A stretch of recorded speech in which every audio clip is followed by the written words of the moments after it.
So I want to talk to you about a few things real quickly with using your external web camera. You will need to do some settings on your computer, which takes a few minutes only, but you need to make sure you do this beforehand, otherwise it will revert to using the wrong camera. So first of all, this may not happen to all of you, but if you get this when you're clicking on the testing your equipment, and where I am is I was in ProctorU and I clicked on testing your equipment. If you get this, it's telling you right now, click up here and click always allow. So I'm going to click done.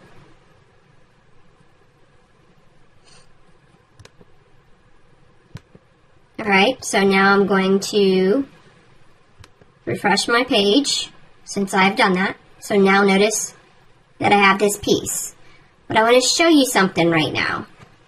Most of you will see your internal web camera showing, and this is not acceptable. ProctorU will allow you to test with this, but it's not acceptable for your instructor. So you need to make sure that you have the correct settings. And I'm going to show you how to do that. But I want to show you something here real quick. Right now I have three choices. And even though it's saying my web camera is my choice, your computer will naturally default to the front camera, which is what it's on right now. That's the camera it's on. We want it to be on this one here, where we can see our paper and the frontal view. If you click on it right now, it's going to show it to you. But if you click retest, it's going to again it's going to go back to the default piece. So I'm going to go through some steps that you need to make sure you check real quickly. So up here on my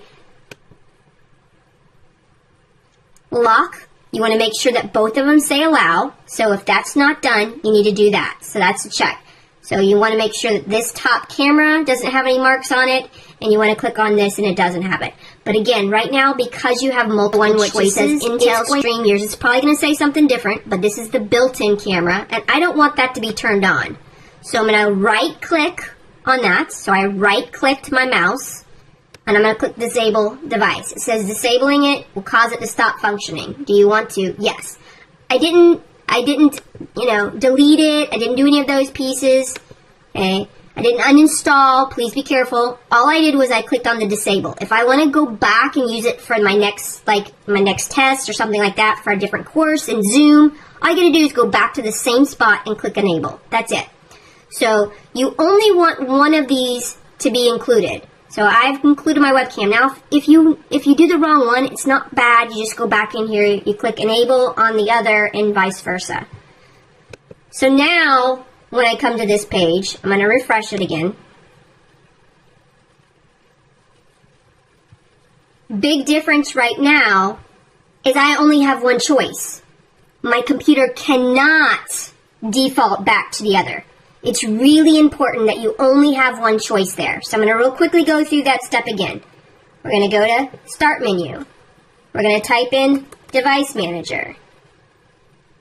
We're going to click on that. Some of you, again, may have to go to Settings to find that if you have an older computer. I'm going to click on my cameras. So again, it will start looking like that. I'm going to click on it, and I make sure that I disable one of them. Right now, this is already there. So I'm just going to show you what it's going to start off looking like. It should start off looking like both of them. From my computer, it shows both of them being black, little circles. So I'm going to click on it, disable. I'm going to click yes. I did not uninstall, I just disabled. Now I should only see one of them being a black circle, so I'm going to exit that. Refreshing my page just so we're absolutely clear. You should only have one option for your camera, which you do, and that's important. When you're setting up your camera, play with this first. You may have to put a lamp there so you can hook it onto it. Or some people actually hang something so they can latch it to it.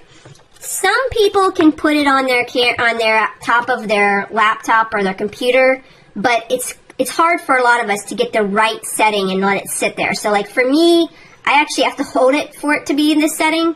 So that's why I say it's best actually if you go ahead and set something up behind it. Now you'll notice right now I have one X, and it's because I actually have another monitor and I have to detach that to actually test. I have that so that I can look at what I'm supposed to talk to you about. When you're doing your room scan, this is another reason why we require at Lake Sumter that you have an external web camera, because when you're doing your room scan, you can show me the screen, and that's really important. I want to see that.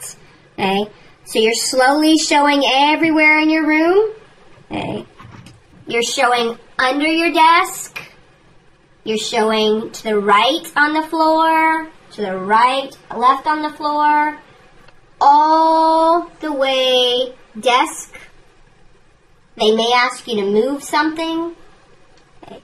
I want to real quickly show you. This is not an acceptable calculator for MAT 1033.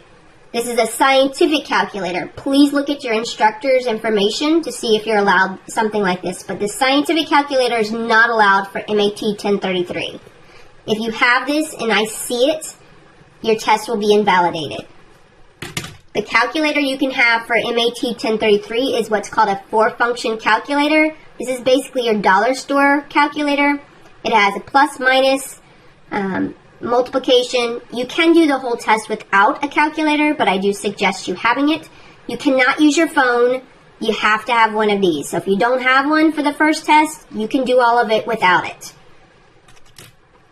Make sure you have paper. Now your paper can't have writing on it, but I do want you to, before the test, go ahead and write out the statement that's on the Canvas assignment that tells you what to say, that this is all of my work, I've not used anybody else's assistance, and you need to date and sign that. And that needs to be like kind of considered a cover letter for your scanning of your paper. But you can't have that during the test.